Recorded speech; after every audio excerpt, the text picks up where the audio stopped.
One of the things that's happened lately for us here at Eastern is that we are putting the computer science program online.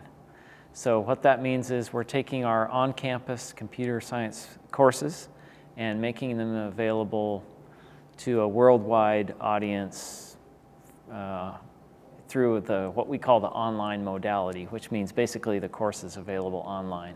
Okay. And we're doing that with all of the courses in our program eventually, so that you would be able to get a Bachelor's of Science in Computer Science from Eastern Oregon University from anywhere in the world. The university has been in the online business for a long time, since before there was online actually. They have been doing distance ed, clear back to the days of where they would mail videotapes around to students. Now, of course, we don't do that any longer, but the university is no stranger to distance ed like this.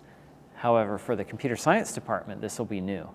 So we're really excited about it, and we think there's a lot of potential for us to reach students that we can't reach in other ways, or in an on-campus way. We are currently offering the first online course this term, winter term of 2019.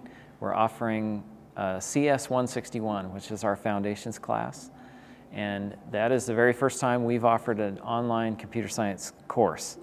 So we're in the process of rolling out more courses.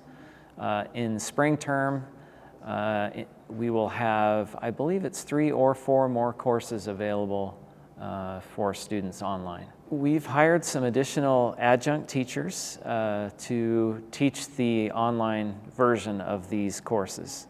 So I've taught an on-campus version of these courses, and we'll have an adjunct doing the online version.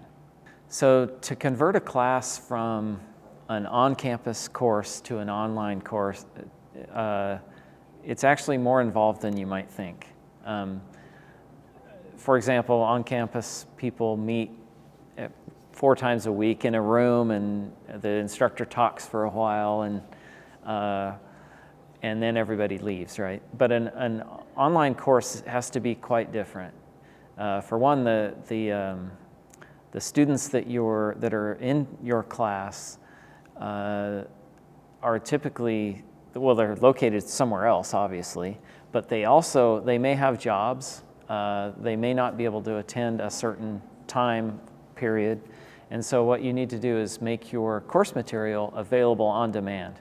So in other words, they would go to some course site and hit the play button and watch a video of a particular lesson. And it's not just that you videotape the on-campus instructor and put that video up. The video needs to be a little more sophisticated and shorter typically. You can't expect them to watch a video that's 50 minutes long. So so one thing we need to do to make the conversion is make the lecture material available in nice, succinct videos that can be watched in 5 or 10 minutes each, instead of sitting there for a 50-minute lecture. And then there's more. The assessments also have to change. For example, in an on-campus assessment like an exam or a quiz, the student comes into class and you hand out the paper to them and they take the exam, right? And then they leave.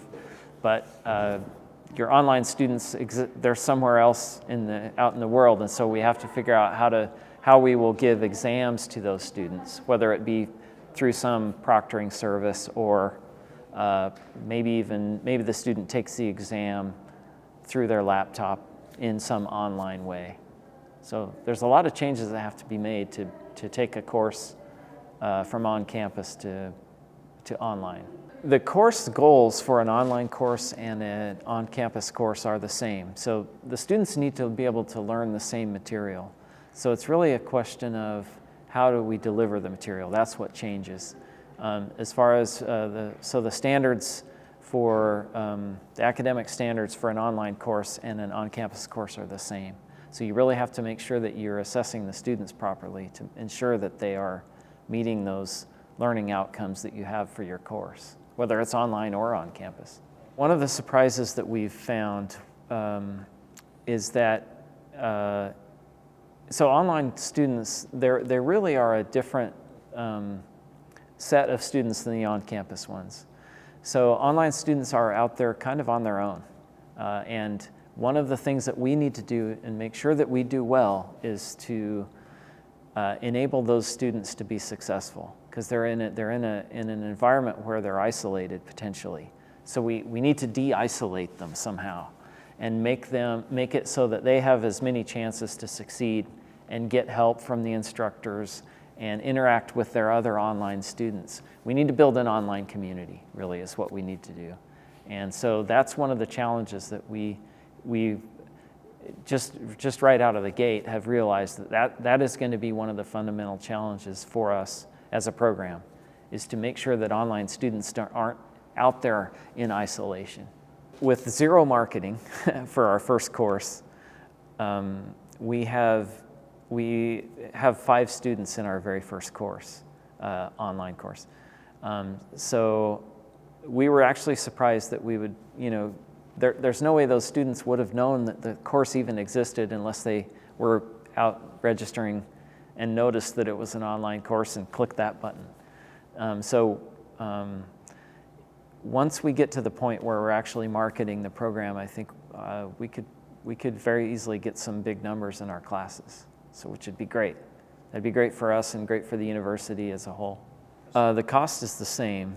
Well, they may save money in other areas, right? Like living and travel expenses and all those things, but as far as tuition goes, they're the same.